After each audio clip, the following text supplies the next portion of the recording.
Hello, this is Robert Rickover, and I'm an Alexander Technique teacher in Omaha, Nebraska.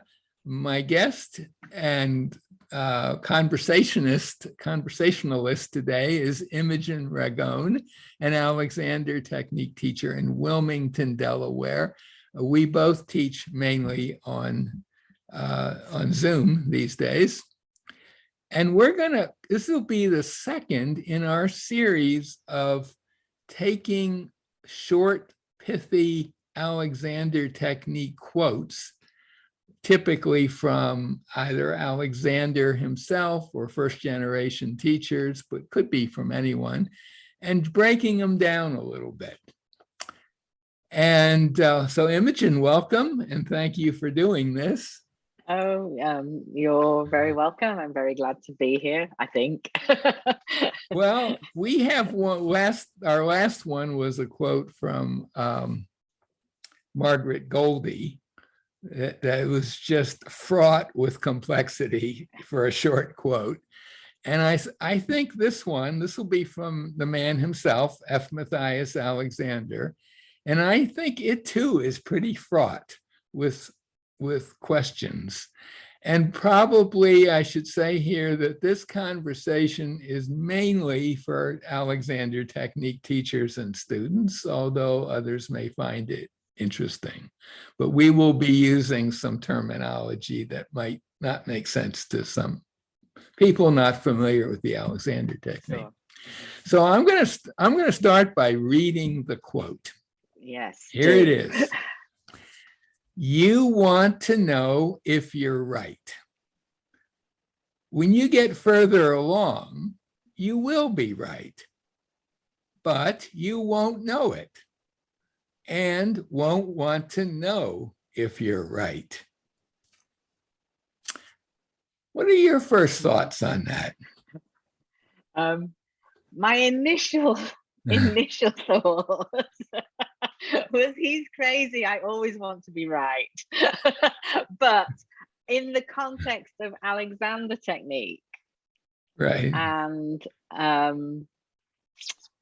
I think he's using the word right in this context that you're moving with good use, shall we say, or something. What do you think he means by right?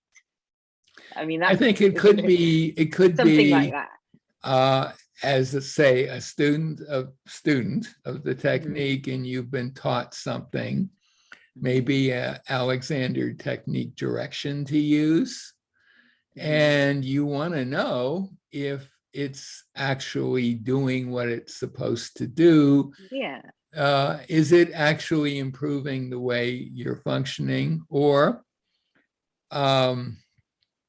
early on in lessons, a lot of people want to know if they're sitting correctly. Am I being right in terms of, am I doing it right? Yeah. Am I in the right position? Which is that kind of and thing. Especially in the traditional chair work.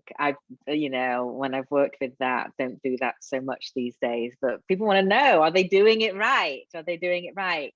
In that context, I would think right means, am I moving in the prescribed way? Am I doing it as doing what the teacher wants me to do? Yeah. Or doing whatever I'm doing with less strain, more ease. Yes. That kind of thing. Yeah. Yes. I mean, and what I'm thinking is that thought in itself, if you want to know if you did it right or that you're right, whether it's in terms of giving yourself a direction and it having the desired effect, or doing the movement in the way that you think the teacher wants you to do it or should be done. But even that thought takes you away from the process, the means whereby, right? Because it's a form of end gaining. Yes, because you, instead of being in the process, you're concerned with the end result.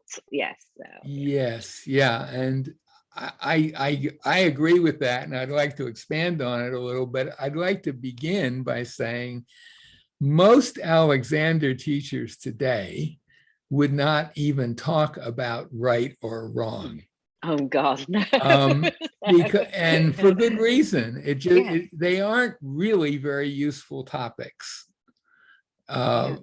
for a student to even be thinking about, or a teacher to be thinking about, really. Yes, and yet it does come up with our students. It certainly comes up because in the real world, people want to do, they want to be doing things in the best way possible, or being right in what they're saying or doing.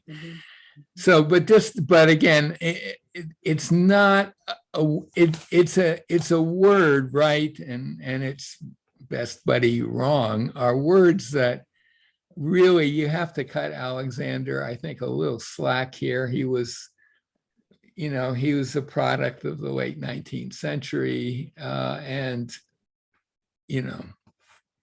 whatever. But I do think what you said is correct, that even concerning yourself with right is getting in the way of anything useful happening. Because the right, it's getting in the way of being right.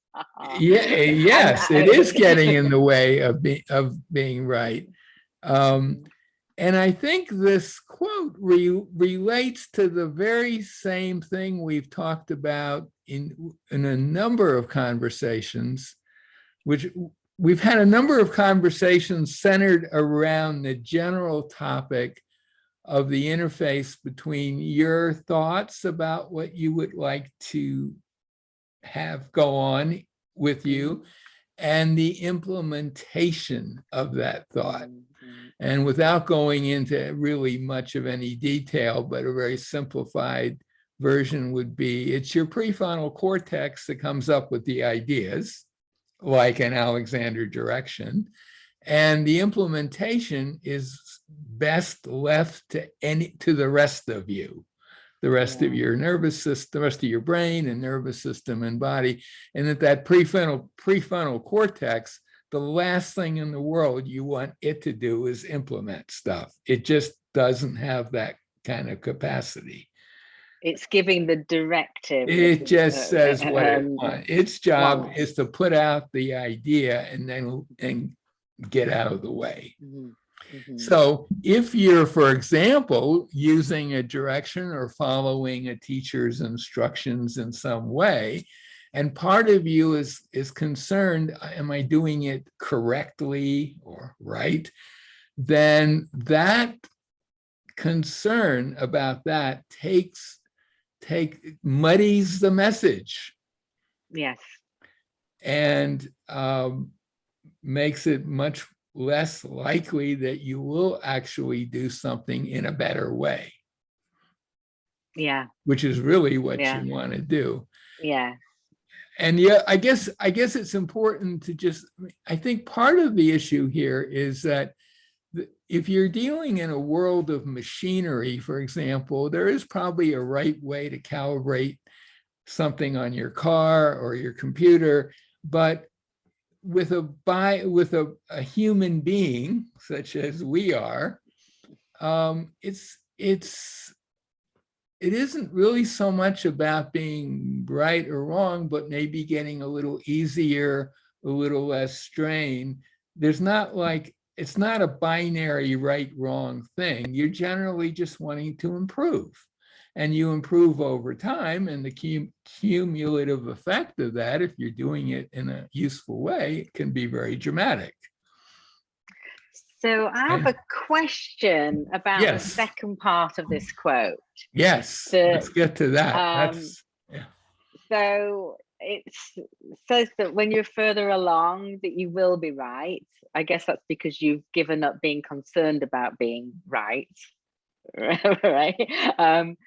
But you won't know it. This is the bit I'm curious to hear what you have to say about it. But you won't know it, and you won't want to know if you're right. So I can understand about the not wanting to know, because Mhm. if you still wanted to know, then you'd still be in the loop of trying to, yeah, you would still want to know, you'd still be doing the Right. first part.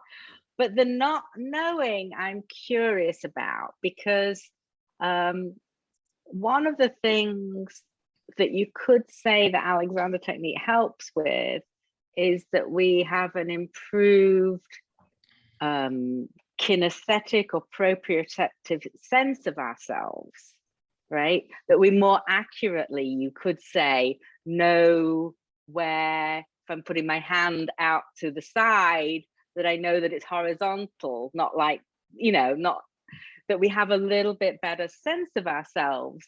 So you Mhm. could say that Alexander technique helps you know whether it's right or Well, not it in that does. context. If you, It helps and it. that can be useful because, Mhm.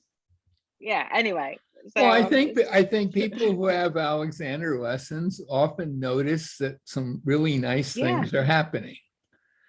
But that's a little different from wanting to know if they're right.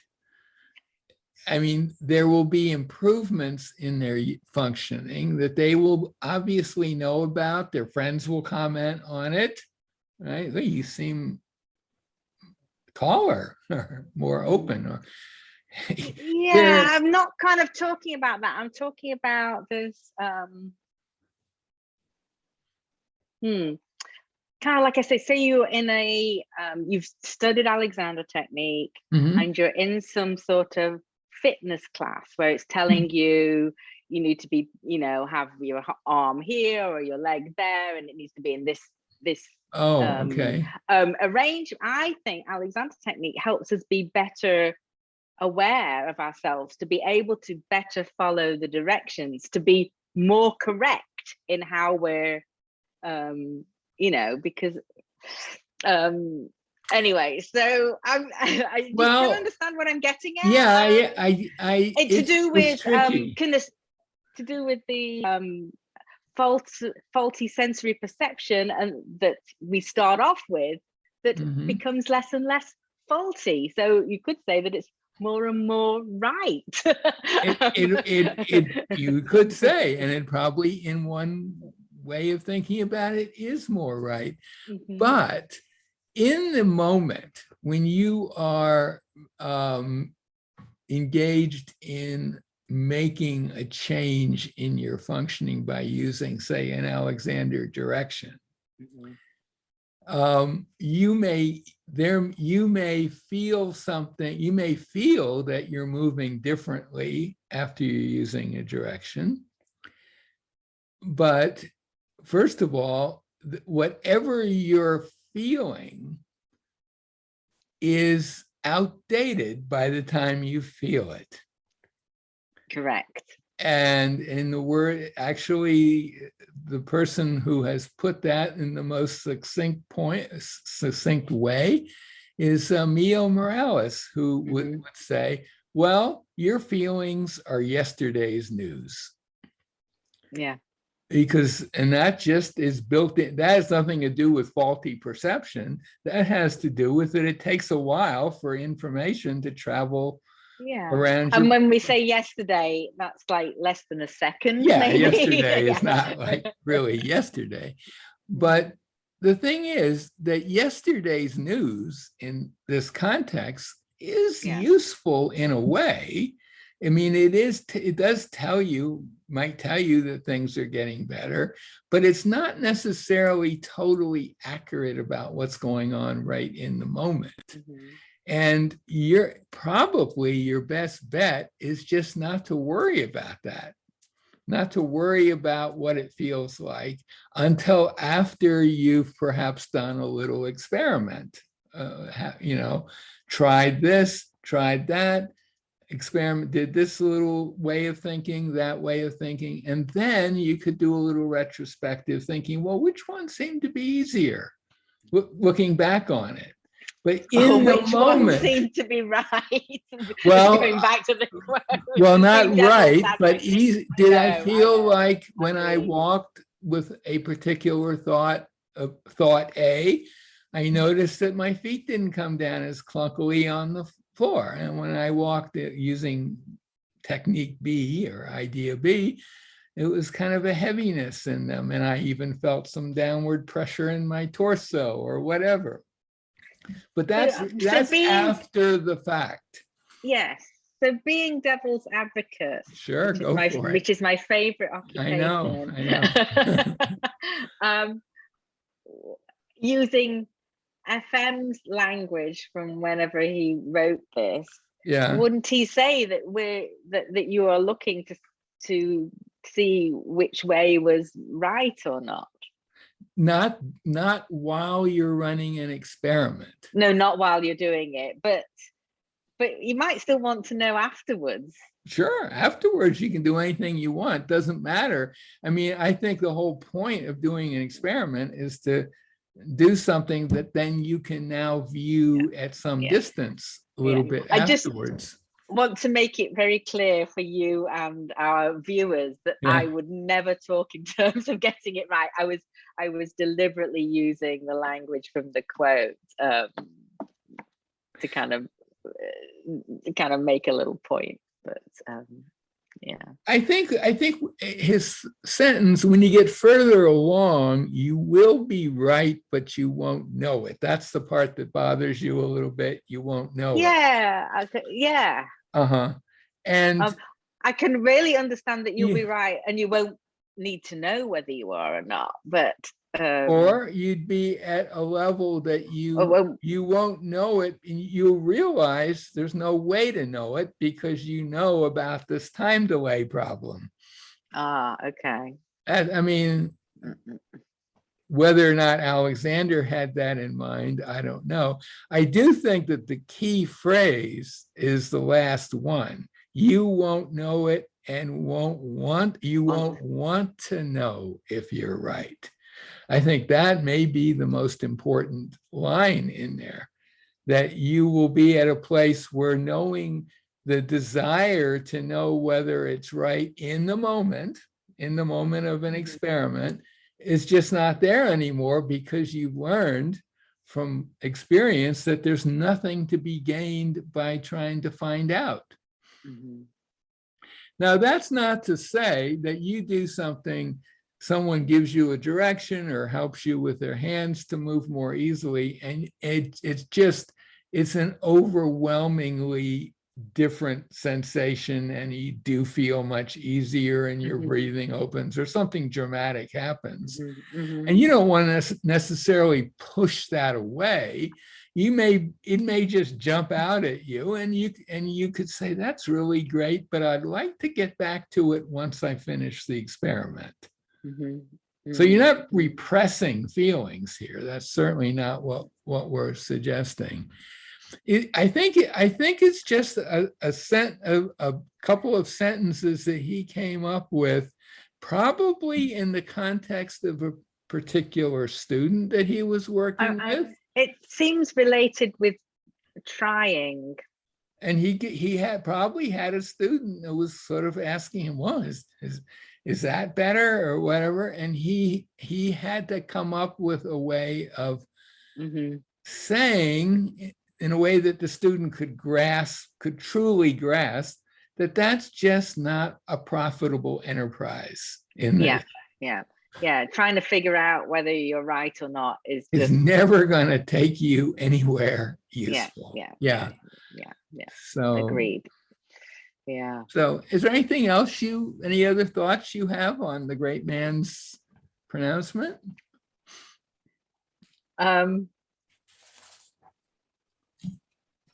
No, except that these pronouncements feel like they're pronouncements from on high. They are. He's the founder. And yet they're not completely clear. So, yeah. Well, maybe in part they're not clear because lack of context. There are a couple of reasons why they're not. First of all, it might have been a particular student situation that you don't know about, but also Alexander himself, I think, was struggling with this whole question. we talk, I think in an earlier conversation, interview he had with one of his students on his first training course, George Trevelyan, who took notes and talked to Alexander a lot and wrote down what Alexander said. And Alexander at one point said, none of my students believe that all they have to do is think the direction, now do the trick. They're all slaves to their muscles. So you could say they're all slaves to trying to do it right, rather than trying to do it right, and doing is a muscular activity. So, and I think he was working out, and I think maybe I would say probably somewhat incompletely. I mean, I think he got to a certain point. I think other teachers after him, some of them, particularly Margaret Goldie, and I would say Marge Barstow, and Alexander's niece, Marjorie Barlow. Yeah, different person. All, and Walter Carrington, they were all very clear about this distinction. I think clearer than Alexander might have been. Because they had the advantage of all the work they'd done with him and all of his earlier thinking. And I think they took it a little further. And I think that my sense is that Margaret Goldie really took it the furthest, but I never met her, so I can't really say. But. So should we leave it at that? I think, yes, but I'd be really curious to hear what any of our viewers think about all of this. If you have an idea that's you have a different take on it, please let us know. And please let us know if there's another quote that you'd like us to dissect. We'll proceed through. There are quite a few that are good candidates, but I'm certainly be interested in hearing. Okay, thank you so much. You're welcome, Mrs. Bond. My guest today is Imogen Ragone, an Alexander teacher in Wilmington, Delaware. I'll put a link to her website, a link to a site where you can learn more about the Alexander technique, and maybe a link to some other material that might be useful in terms of this quote. Okay, thank you. You're welcome.